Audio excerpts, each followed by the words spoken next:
सम्पूर्ण तिहार अथवा दीपावलीको पर्व यमपञ्चकको अवधारणाको वरिपरि घुम्छ। यम शब्दका धेरै अर्थ हुन्छन्।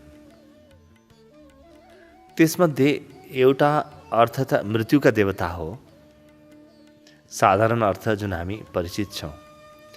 तर त्योभन्दा पनि मुख्य अर्थ हुन्छ मैले जे गर्न चाहन्छु त्यसमा अडिग रहने क्षमता। त्यसका लागि नकारात्मक प्रभावबाट बच्न सक्नुपर्छ। त नकारात्मक प्रभावबाट कसरी बच्ने र जीवनमा आफूले जे गर्ने हो त्यसको धारणा कसरी बनाउने, सम्बन्ध के हो, परिवार के हो, प्रेम के हो, उत्सव के हो, जीवन के हो, यस्ता विषयमा धारणा बनाउने एउटा पर्व भएको भएर यसलाई यमपञ्चक भनिन्छ। स्वाभाविक रूपमा यम भन्ने बित्तिकै पञ्चक आउँछ, किनभने 5वटा इन्द्रियहरूसँग सम्बन्धित ज्ञान हो यो। 5वटा इन्द्रियलाई जसले बसमा लिन सक्यो,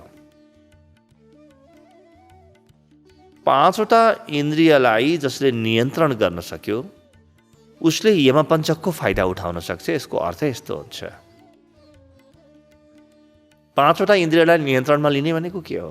इन्द्रियलाई समातेर राख्ने, त्यो त कुनै उपाय छैन। इन्द्रियहरूलाई रोक्ने, त्यो पनि होइन। तपाईँको आँखाले केही कुरा भनिरहेको छ, केही कुरो देख्न खोजेको छ, आँखालाई त्यतातिर जानबाट रोक्नु, त्यो पनि होइन। त्यो त अत्यन्तै कमजोर कुरा हो। तपाईँको कानले कुनै शब्द सुन्न खोजेको छ, त्यो शब्दबाट कानलाई वञ्चित गर्नु, त्यो पनि होइन। के हो त? गहिरेर हेऱ्यौँ हामीले भने हामीलाई के थाहा हुन्छ त भन्दा, जसको भित्रबाट आफ्नो धारणा छ, आफ्ना जीवनका लक्ष्यहरू छन्, आफ्नो विचार छ, आफ्नो सोच छ, त्यो व्यक्तिलाई यी बाहिरका 5वटा इन्द्रियहरूले एकदमै कम दुःख दिन्छन्। तपाईँ कोही सगरमाथा चढिरहेको व्यक्तिको बारेमा विचार गर्नुहोस् त। उसका आँखाले घर परिवारका मान्छेहरू देख्न खोजेको थियो होला, तर जब ठुलो लक्ष्य, ठुलो उद्देश्य, ठुलो धारणा मनमा हुन्छ नि, ती आँखाले आफै भनेको मान्छन्। अब त्यो सगरमाथाको त्यो पुरै हिमवत श्रृङ्खला देख्नमा, ती हिमालयका चुचुराहरू देख्नमा आँखाहरू अभ्यस्त हुन थाल्छन्। कानले पनि तिनै कुरा सुन्छन् र हरेक इन्द्रियले तिनै कुरा गर्छन्। इन्द्रियहरूका पुराना मागहरूबाट इन्द्रियहरूलाई मुक्ति दिनु छ भने जीवनमा कुनै नौलो नयाँ र विराट कुराको सुरुवात गर्नुपर्छ।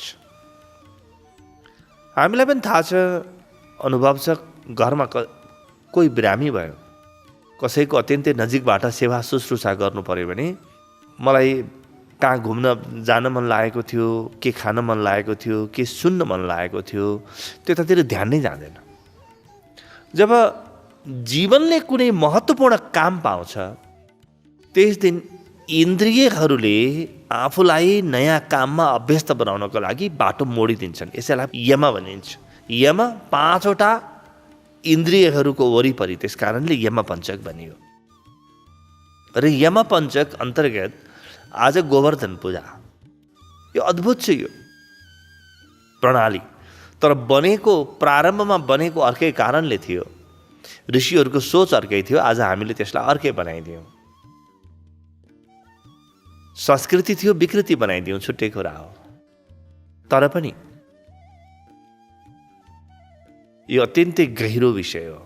गोवर्धन पूजा भगवान कृष्णसँग सम्बन्धित छ। गोवर्धन पूजा हामीले सुनेका छौँ। तर त्योभन्दा पनि ठुलो कुरा, हामी जब गोवर्धन पूजा गर्छौँ, त्यो गोवर्धनमा हुन्छ के? त्यो गोबरको हामीले एउटा सानो पहाड जस्तो बनाउँछौँ र त्यसमा विभिन्न कुण्डहरू बनाउँछौँ। त्यो कुण्ड के हो त? कुण्ड हो मेरो जीवन ऊर्जा, त्यो व्यक्तिको ऊर्जालाई देखाएको। त्यहाँ मेरो ऊर्जा, व्यक्तिको ऊर्जा, त्यो ऊर्जालाई के गर्ने त? कुनै विराट कुरासँग लगेर जोडिदिएको छ। त्यहाँ एउटा मात्रै कुण्ड बनाए पनि हुने। त्यति धेरै कुण्डहरू किन बनाउँछौँ हामी? किनभने म एक्लै छैन, अरबौं अरबौं अरू जीवनहरू छन्। अरू जीवनहरूसँग नि मिलेर कसरी सहकार्य गर्थ्यो? र मेरो आफ्नो जीवन ऊर्जामा लगेर मैले के चढाउने त? मैले दुध, दही, घृत, मधु इत्यादि महत्त्वपूर्ण कुरा चढाउने कि सामान्य कुरा चढाउने? मेरो ऊर्जामा आज मैले गलत आदतहरू चढाइरहेको होला। मेरो जीवन ऊर्जामा आज मैले गलत सोचहरू, नकारात्मक सोचहरू चढाइरहेको होला। मेरो जीवन ऊर्जालाई आज मैले हीनता बोधले भरेको होला। मेरो कुण्ड आज केले भरिएको छ? कुण्ड आज फरक विषयले भरिएको छ। तर गोवर्धन पूजाको अर्थ हो कि यो कुण्डलाई अब म नयाँ विषयले, नौलो विषयले भरौँ र पवित्र विषयहरूले भरौँ। मेरो जीवन ऊर्जामा म नकारात्मक विचारहरूलाई ठाउँै नदिउँ। म अब नयाँ सोचमा लागौँ, नयाँ जीवन बनाऊ। यहाँबाट गोवर्धन पूजाको असली रूप प्रकट हुन्छ।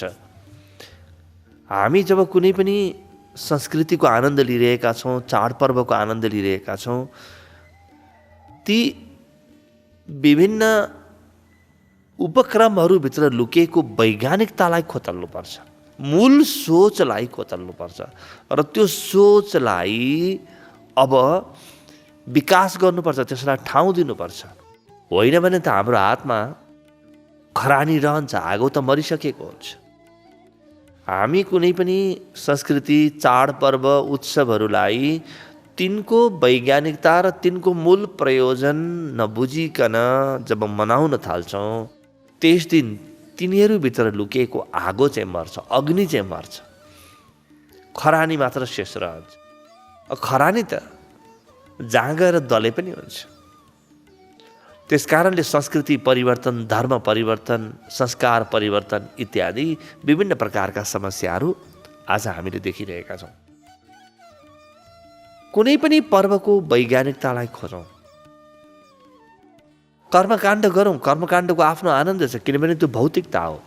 भौतिकताको आफ्नो आनन्द छ, तर त्यसभित्र लुकेको मनको प्रणाली, मानसिक प्रणाली, त्यसभित्र लुकेको भावनात्मक प्रणाली र आध्यात्मिक विज्ञानलाई बुझौँ अनि बल्ल जीवन सम्पन्न हुन्छ। एउटा पर्वमा जीवनलाई सम्पन्न बनाउने क्षमता छ।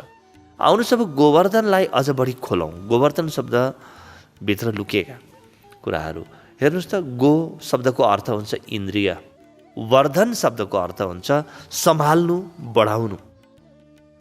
मेरा इन्द्रियहरूको क्षमतालाई बढाउने दिन हो त्यो। कसरी त? पवित्र कुरा हाल। हामी जुन पवित्र वस्तुहरू त्यो गोवर्धनमा चढाउँछौँ नि, त्यसको अर्थ हो मैले मेरा इन्द्रियहरूमा पवित्र कुराहरू दिउँ। इन्द्रियहरूमा पवित्र कुरा दिने भनेको के हो?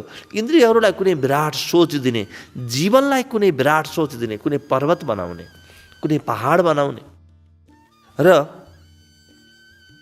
त्यो पर्वत वा पहाड जुन लक्ष्यले बनेको हुन्छ त्यसमा पवित्र कुराहरू हाल्न थाल्ने, आफ्ना पवित्र सोचहरू हाल्ने। यहाँनिर सङ्कल्प अत्यन्तै महत्त्वपूर्ण छ। आज म नयाँ धारणाको, नयाँ लक्ष्यको पर्वत बनाउँछु र आजबाट म त्यो पर्वतमा पवित्रतम कुराहरू मात्रै हाल्छु। पर्वत त बनाएँ मैले, सोच त मैले ठुलो बनाएँ, म यस्तो गर्छु भन्ने बनाएँ। म ध्यान गर्छु, म मेरो स्वास्थ्यलाई ठिक ठाउँमा ल्याउँछु, म मेरो देशको सेवा गर्छु, म मनुष्यतालाई एउटा उचाइमा लैजान्छु यस्तो सोच बनाएँ। तर मेरा इन्द्रियहरू ठिक छैनन्, इन्द्रियहरूमा मैले अपवित्र कुराहरू हालिरहेको छु भने ती इन्द्रियहरूले मलाई तान्ने छन्। मेरा आँखाले पुरानै कुरा देख्न खोजे, मेरो कानले पुरानै कुरा सुन्न खोज्यो, नयाँ लक्ष्यसँग एकाकार गर्न सकेनन्। मेरो जिब्रोले पुरानै स्वाद खोजिरहेको छ, मेरो नाकले पुरानै गन्ध, पुरानै वातावरण खोजिरहेको छ र मेरो छालाले पुरानै कुरासँग स्पर्श गर्न खोजिरहेको छ भने जीवन चाहिँ नयाँ कसरी बन्छ? नजिकबाट हेरौँ त इन्द्रियहरूलाई। यी सारा इन्द्रियहरूले हामीले भनेको मान्नुपर्छ र इन्द्रियहरूले भनेको मान्ने जम्मा दुईटा अवस्था हुन्छ। एउटा त कि यति ठुलो विराट सोच बनाउनुहोस् कि सोचमा तपाईँ निमग्न हुनुहोस्, निमज्जित हुनुहोस्। गोवर्धन पूजाको मूल अर्थ यो हो। त्यो विराट सोचमा तपाईँ समाहित हुनुहोस्। त्यो सोच र तपाईँ अलग नहुनुहोस्। अब तपाईँका इन्द्रियहरूले पनि त्यही कुरालाई मात्रै खोज्न थाल्छन्। सारा जीवनले त्यही कुरा खोज्छ र त्यही कुरा निर्माण गर्न थाल्छ। एउटा तरिका यो हो इन्द्रियहरूलाई आफ्नो बाटोमा लगाउने। अर्को तरिका के हो भने ध्यानको माध्यमबाट आफ्नो शून्यतालाई अनुभव गर्नु। आफूभित्रको शून्यतालाई अनुभव गर्यौँ भने इन्द्रियहरूका पुराना विचलनहरू, इन्द्रियहरूका पुराना गलत र खराब आदतहरूबाट इन्द्रियहरू स्वतः मुक्त हुन्छन्। स्वतः जब म आफूभित्रको शून्यता अनुभव गर्छु, पाँचवटै इन्द्रियहरू परम पवित्र हुन्छन्, परम शून्य हुन्छन्। त या त म शून्यताको गहिराइमा डुबौँ अथवा आफू भित्रको त्यो महामौनमा डुबौँ,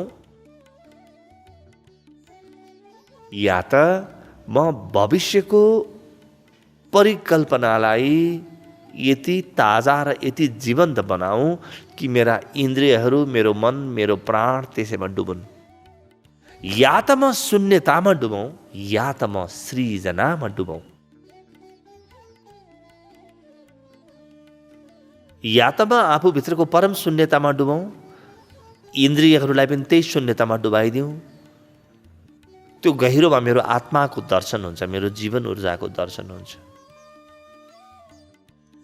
र अर्को बाटो के भने म आफ्नो कुनै विराट लक्ष्य, विराट सोचमा मेरा सारा इन्द्रियहरूलाई, मेरा जीवनका प्रत्येक अङ्गलाई डुबाऊँ। यसले मलाई परमात्मा या परम ऊर्जाको नजिक लैजान्छ।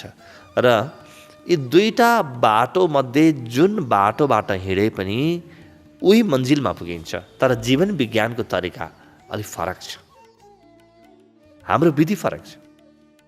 हामी दुईटै कुरा रोज्छौँ, हामी एउटा मात्र रोज्दैनौँ। एउटा त हामी आफूभित्रको शून्यता रोज्छौँ, आफूभित्रको जीवन ऊर्जा रोज्छौँ। जीवन ऊर्जामा परम मौन, परम शून्यता हुन्छ। र त्यहाँ गएर गोवर्धन पर्वत पनि रोज्छौँ हामी, जहाँ गएर हामी सृजनाका नयाँ नयाँ कामहरू पनि गर्न सकौँ। म भित्रको जीवन ऊर्जालाई अनुभव गरेँ भने मेरा लागि असम्भव केही पनि रहँदैन। असम्भव भन्ने कुरा मेरो लागि केही पनि रहँदैन, किनभने मैले तत्काल देख्छु कि यही जीवन ऊर्जा नै वस्तुहरू बन्छ, यही जीवन ऊर्जा नै परिस्थिति बन्छ, यही जीवन ऊर्जा नै व्यक्तिहरू बनेको हो, यही जीवन ऊर्जाबाट सारा कुरा निर्माण हुन्छन्। तब निर्माणको, सृजनाको मूल साँचो फेला पार्छु। म मेरो जीवन निर्माणका सम्पूर्ण कच्चा पदार्थहरू भएको ठाउँमा पुग्छु र त्यसको मालिक बन्छु। आफ्नो जीवन ऊर्जा या शून्यतालाई अनुभव गरेँ भने र त्यहाँबाट म जे गर्न चाहन्छु त्यो रोजौँ। त्यो मेरो सृष्टिको बाटो जुन छ, मेरो सृजनाको बाटो जुन छ, त्यसलाई म रोजौँ। यो मेरो समृद्धिको बाटो हो। त मैले कतै गहिरोमा शान्ति र समृद्धि दुईटै रोज्न सक्छु र यहाँबाट आनन्द फलित हुन्छ। शान्ति र समृद्धि दुवै मैले रोजेँ भने यहाँबाट पूर्णता फलित हुन्छ।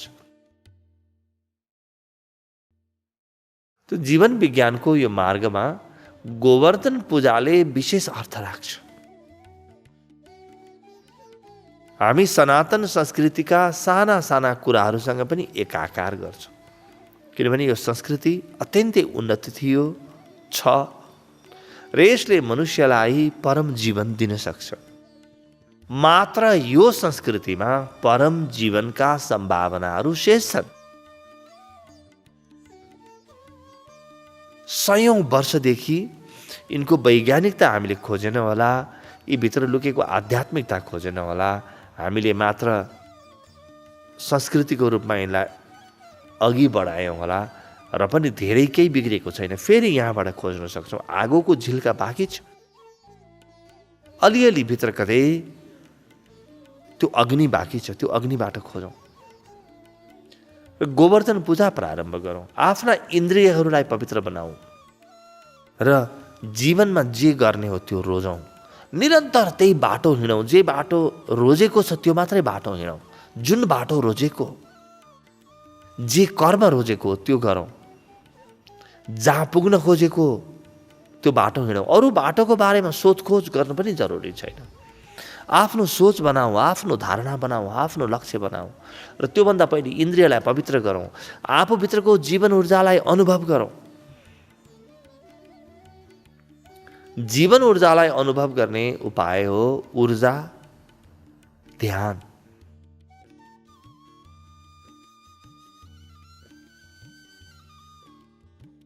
ऊर्जा ध्यानको माध्यमबाट आफ्नो गहिराईलाई छुन सकिन्छ। यस्तो गहिराई जहाँ शान्ति र शक्ति सँगै भेटिन्छन् र पूर्णतामा भेटिन्छन्। नत्र भने सामान्यतया या त हामी आफूभित्रको शान्ति भेट्छौँ या त हामी आफूभित्रको शक्ति भेट्छौँ। कति ध्यानका पद्धतिहरूले हामीलाई शान्तिसम्म पुर्याउँछन्, कति ध्यानका पद्धतिहरूले हामीलाई शक्तिसम्म पुर्याउँछौँ।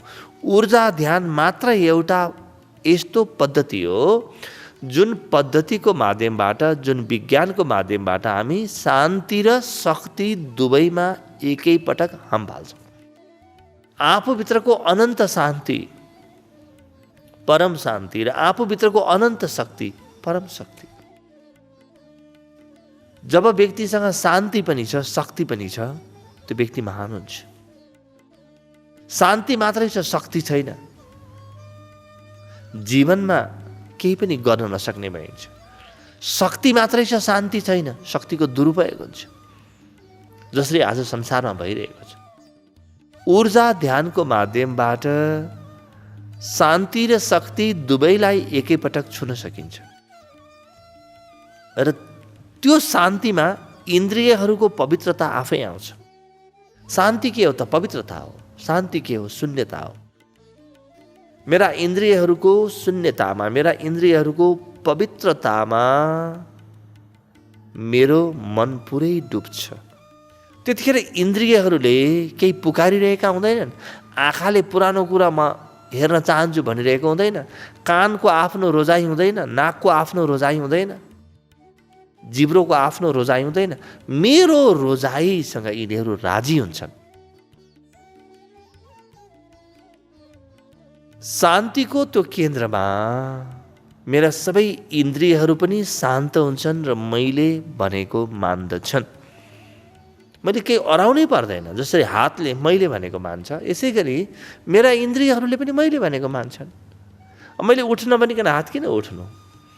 मैले हिँड्न नभनिकन मेरा खुट्टाहरू किन हिँड्नु भन्नुहोस् त? त्यसै गरी जसरी हात र खुट्टाले मैले भनेको मान्छन्, त्यसै गरी मेरा सबै इन्द्रियहरू मेरै लयमा आउँछन् शान्तिसँगै। र शक्तिको अनुभूतिले जे गर्न चाहन्छु त्यो गर्न सक्ने बनाउँछन्। अब इन्द्रियहरू त्यो शक्तिको विषयमा गएर समाहित हुन्छन्।